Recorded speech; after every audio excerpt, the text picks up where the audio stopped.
Hello बच्चों, कैसे हैं आप लोग। देखिए, आज के लेक्चर में हम देखेंगे हमारा जो भौतिक प्रदेश था राजस्थान का टॉपिक, उसके बचे हुए दो भाग और देखेंगे। देखिए, राजस्थान के भौतिक प्रदेश को चार भागों में बांटा गया है। पहला मरुस्थल, दूसरा अरावली प्रदेश, तीसरा पूर्वी मैदान और चौथा हाड़ौती प्रदेश। तो पहले दो हम पढ़ चुके हैं, अब हम देखते हैं पूर्वी मैदान। देखिए, पूर्वी मैदान राजस्थान के क्षेत्रफल में योगदान है इसका कितना, 23% कितना योगदान है इसका राजस्थान के क्षेत्रफल में। जनसंख्या रहती है 39, जिले आते हैं लगभग कितने, 10।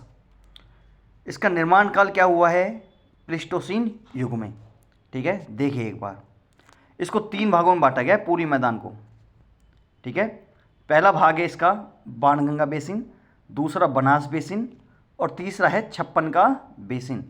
ठीक है, माही बेसिन बोल सकते हैं इसको आप। और ये है आपके चंबल वाला क्षेत्र। ठीक है, चलिए आगे देखते हैं। देखिए, माही बेसिन में है व्याघ्र घाट, छप्पन का मैदान, कांठल और माही का मैदान। बनास बाणगंगा बेसिन में है मेवाड़ का मैदान, पीडमांत मैदान, खैराड़ और मालपुरा। चंबल बेसिन में हम देखेंगे बीहड़ और उत्खात भूमि। सबसे पहले शुरुआत करते हैं माही बेसिन से। ठीक है, आइए चलते हैं। माही बेसिन में है माही का मैदान। ये किससे बना हुआ है, ये सोम, माही और जाखम नदियों द्वारा निर्मित है। कहाँ पर है, बांसवाड़ा, डूंगरपुर, उदयपुर, प्रतापगढ़। यहाँ पे मिट्टी है वो मिलती है लाल चिकनी मिट्टी, या जिसे बोलते हैं लाल लोमी मृदा। यह मक्का और चावल के लिए प्रसिद्ध क्षेत्र है। कौन सा, माही का मैदान। एक चीज़ और मैं बताता हूँ आपको, सोम, माही और जाखम, इसका त्रिवेणी संगम बनता है कहाँ पे, वैनेश्वर धाम, डूंगरपुर में। ठीक है, अगला है छप्पन का मैदान। छप्पन का मैदान बांसवाड़ा और प्रतापगढ़ के बीच, इंपॉर्टेंट है ये, बांसवाड़ा और प्रतापगढ़ के बीच 56 गांवों का उपजाऊ मैदान है। कांठल, कांठल बोलते हैं माही नदी के तटवर्ती भाग को। किस जिले में, प्रतापगढ़ जिले में। क्या बोलते हैं, कांठल। व्याघ्र घाट या बागड़, देखिए बागड़ क्षेत्र को व्याघ्र घाट भी बोलते हैं। क्यों, व्याघ्र मतलब बघेरे की अधिकता के कारण।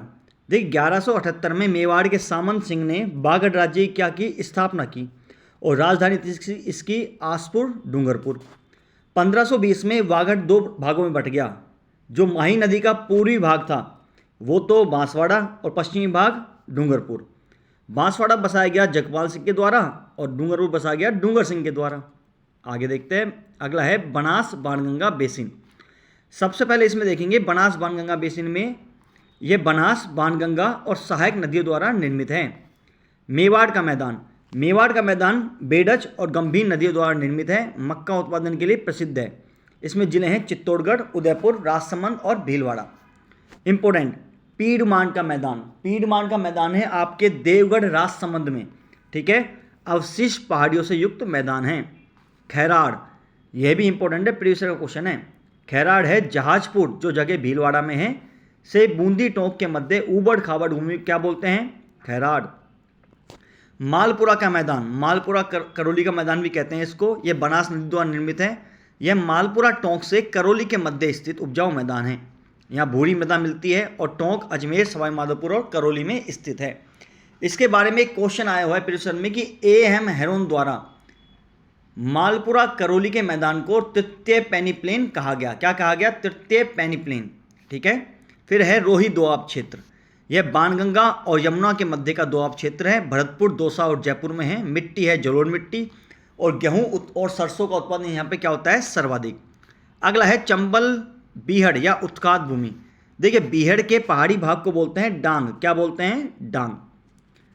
दो डांग के मध्य कंदरा को बोलते हैं खो और बीहड़ को स्थानीय लोग बोलते हैं खादर। ठीक है,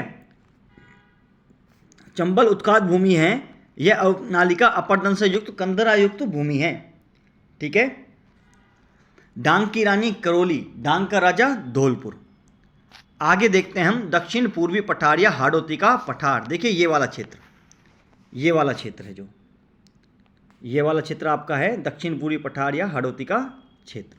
ठीक है, देखिए इसमें दो पार्ट हैं। इसका निर्माण किससे हुआ है, पहले तो ज्वालामुखी के बेसाल्ट लावा से।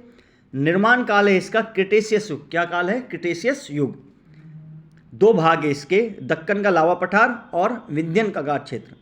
दक्कन का लावा पठार में है आडावाला पठार जो बूंदी में है, मालवा प्रदेश जो प्रतापगढ़ झालावाड़ में है, फिर ऊपर माल बिजोलिया से चित्तौड़गढ़ के मध्य। ठीक है, फिर विंध्यन कगार क्षेत्र में बूंदी की पहाड़ी, रामगढ़ की पहाड़ी, कुंडला की पहाड़ी, मुकुंदरा की पहाड़ी और गांधार उच्च भूमि इंपॉर्टेंट है। ठीक है, चलिए देखते हैं, शुरुआत करते हैं। दक्कन का लावा पठार तो क्रिटेशियस युग में दरारी ज्वालामुखी उद्गार से निर्मित है। बेसाल्ट लावा के कारण यहाँ क्या पाई जाती है? काली मृदा, और इसलिए कपास के उत्पादन के लिए क्या है ये? सर्वश्रेष्ठ। हाड़ा राजवंश का क्षेत्र है, इसलिए क्या बोलते हैं इसको? हाड़ौती का पठार। आडावाड़ा पठार है बूंदी में, कहाँ पे? बूंदी में। मालवा प्रदेश का प्रतापगढ़ और झालावाड़ में। ऊपरमाल क्या था? बिजोलिया भीलवाड़ा से भैंसरोडगढ़ चित्तौड़गढ़ के मध्य उठा हुआ भाग ऊपरमाल, हमने लिखा हुआ ये चीज़ें। अब है विंध्यन कगार क्षेत्र। यह विंध्याचल पर्वतमाला का भाग है, चूना पत्थर से संपन्न क्षेत्र है। बूंदी की पहाड़ियों को अर्धचंद्राकार पहाड़ियाँ बोलते हैं, हमने देखा था। रामगढ़ की पहाड़ियाँ घोड़े के नाल के आकार जैसी, यह भी हमने देखा था। रामगढ़ केटर झील बारा वाली। कुंडला पहाड़ियाँ कोटा शहर के चारों ओर कुंडलानुमी पहाड़ियाँ। मुकुंदरा की पहाड़ियाँ कोटा और झालावाड़ में, इसकी चोटी है चांदवाड़ी। गांधार उच्च भूमि इंपॉर्टेंट है, यह है आपके झालावाड़ में। ठीक है, ये देखिए डायग्राम से आप देख सकते हैं। ठीक है, देखिए अब इंपॉर्टेंट चीज़ ये है कि ग्रेट बाउंड्री फॉल्ट यानी कि महान सीमांत भ्रंश कहाँ पे है?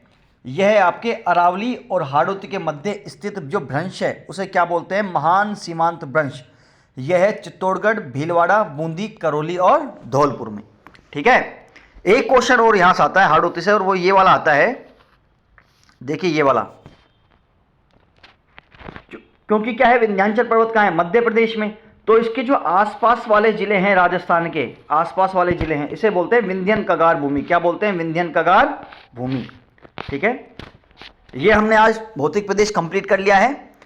जहां से आपको कोई चीज़ समझ में ना आए तो वीडियो को पॉज करके उसके नोट्स बनाइए। ठीक है, आगे के लेक्चर्स के लिए इस चैनल से जुड़े रहिए। तब तक के लिए धन्यवाद।